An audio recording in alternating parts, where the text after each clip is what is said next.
Hey everyone, today I'm going to show you how to rent and set up your own 7 Days to Die server at Gportal. Also, make sure to use the link in the video description to get a 10% discount on your server and support me at the same time. I would say let's get straight into it. First of all, you have to create an account and log in. I already logged into my account, so we can start immediately. So then we just have to scroll down a bit here, and here you already see 7 Days to Die. Or you're gonna go, if this is not here, then you're gonna go to all servers or game servers on the left side. And here you can choose then, or type in Days to Die, and then you already see wherever Minecraft is here. Yeah, we have 3 different options. This one is for Xbox, PS5 and PC. If you want to, I'm gonna show it on the PC version here. If you want to play on PS5, don't worry, the settings are basically the same. So you can still follow the tutorial here. So now we're gonna click on it, and now we have some presets of different versions. So for example, 30 days with 6 slots or 90 days with 6 slots. But if we are like, I want 90 days with 8 slots or something, then you can just go on the right side here and create your own configuration. By the way, if this is here, you know the discount gets applied. You can see it right now. And yeah, now you can set up your own settings. We could theoretically put the number of slots to 20, but we are fine with 6 since I'm just going to show it to you. You can choose the duration. I'm going to go with 3 days here. And then also the available locations. Just make sure to choose the closest location to you. If you live in New York, obviously you're going to choose USA, New York in this case, but for me it's Central Europe, so we can continue on that one.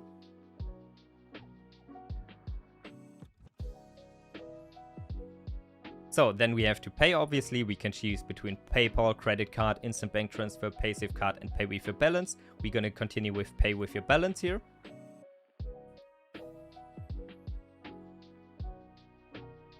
And there, this server is already setting up. It might take a few seconds or 1 to 2 minutes before, the bar is loaded here. I'm going to skip this real quick. I'm going to tell you how long I waited. So there we go. It took like 2 minutes now that we waited. And now our server is ready to go. So here you have your IP and your web dashboard ID. So that is what you're going to need to join your server. Here is also a small tutorial, like 7 Days to Die server, create backups. So here's a small tutorial, but I'm gonna go through the basics here with you together, so you don't have to read anything. So basically we can start our server now, and then it takes a few seconds before the server is starting, and theoretically now we are ready. Like it took, if we're gonna put out the 2 minutes of waiting when setting up the server, it takes us around 2 minutes, 2 minutes effort to get a server running. So let's go through the data real quick. Here are access data. This you will most likely not need, only if you want to install some mods or something, but we can skip this part here. And yeah, this is also not important. The most important things are on the left side here. Let's go into the basic settings. I'm gonna skip a lot of settings since we have a lot of settings here, but I'm gonna mention the most important ones. Also, make sure every time you change a setting, you will have to restart the server. So keep this in mind, so don't change anything while you're playing right now. So first of all, you can just change the server here. For example, we can make it 7 Days to Die server by Regant or something. This basically doesn't matter. You can choose the branch here and the game. Here you can also change the game name. You can also put down the max player count. You can also change the server visibility. If you don't want it to be listed, then put it on not listed. But right now it doesn't matter, especially because in the most cases you're going to set up a server password. So yeah, make sure to use a server password if you don't want randoms to join your server. Otherwise it could happen. You can also enable crossplay if you want. Change the region. If we are in New York, then we have to go to North America, obviously. You can also change the language between English and German only. Then you can put in the server description, so we don't really need this one. We only have survival here. So here you can choose a game world, the game difficulty. If you want a challenge, you can put it up to 5. If you're just new to 7 Days to Die, you can put it to 0. What else do we have? As mentioned, I'm gonna skip through a lot of things here. Here, important zombie move. For example, walk is preset, so it's pretty easy. They are pretty slow, but you can also put them to sprint or nightmare. if you want to have a real challenge in the zombie speed, how fast they are walking. Also, you can change it to, only sprint during night. This is preset, so they run during night and walk during day. You can change the daylight length and the day-night length.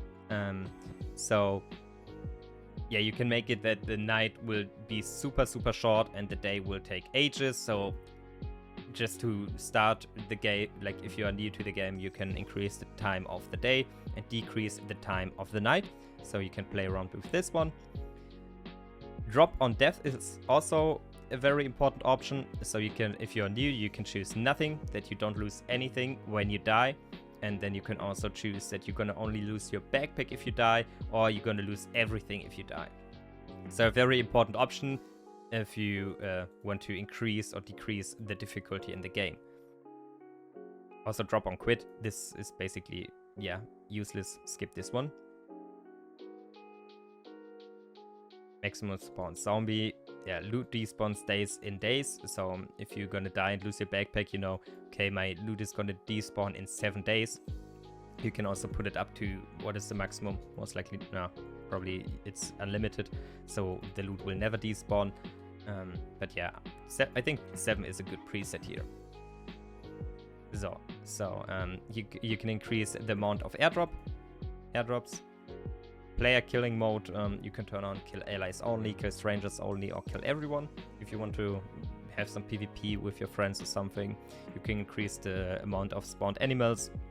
The Blood Moon enemy count, so you basically increase the difficulty of the Blood Moon.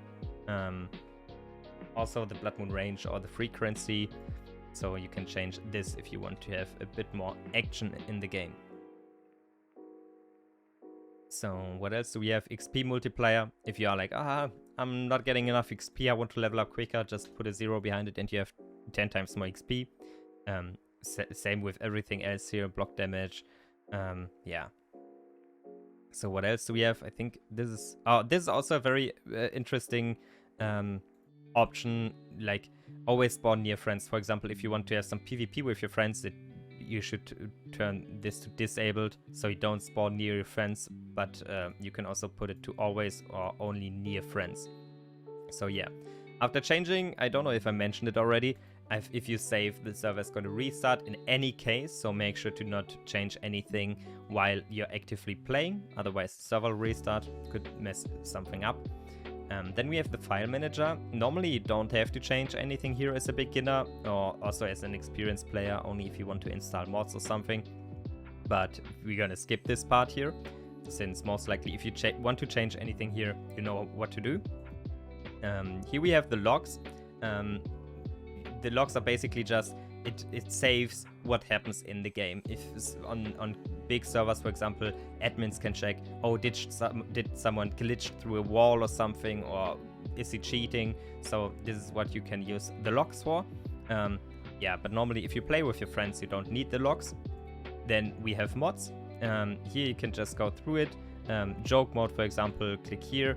Apocalypse now here, and then you can activate or deactivate them. You can also search. Yeah, I don't know what to search right now, but Apocalypse now. Yeah, so this is how you use the mods. And then we come to the administration part. It's very important that you're going to schedule some restarts, otherwise your server at some points will crash or start lagging. I would recommend using putting in a restart every 3 to 6 hours. So for example at 3 AM, 6 AM, 9 AM and so on. I think 6 hours, don't go longer than 6 hours. This could mess up, yeah, lag, or can cause lag or something. So I would go with every 3 hours restart. Then we have backups. You can create manual backups. So backups are just, basically the server is saving the current state of the game. Like if for example, I'm playing right now and creating a backup right now, and then 1 hour later I'm dying and losing everything, my base glitches away, whatever. Something happens that you want to undo. Then you can just load a backup that you created before and everything is good. You can also turn on automatic backups, for example at 5 AM. Then the server will create an automatic backup at 5 AM every day. So in the worst case, you're going to only lose 1 day of progress, and yeah, instead of, for example, 2 weeks or something. But if you want to change, install a mod or go try something different, create a manual backup just in case it goes wrong. Then we have permissions. This is pretty simple. For example, you play with your friends and you go on vacation and everyone is worried that the server will crash or they want to change a setting or something. Then don't worry, you can ask a friend to create an account on Gportal, and then you can add his username in here, and then he has the same permissions on the server as you do. He can change the basic settings, he can check the logs, he can put up restarts or backups, so he has basically the same rights as you do. So that's it already. Make sure to use the 10% discount link in the video description, and if you have any questions, just ask them down in the comments below, and then hopefully see you in my next video. Bye!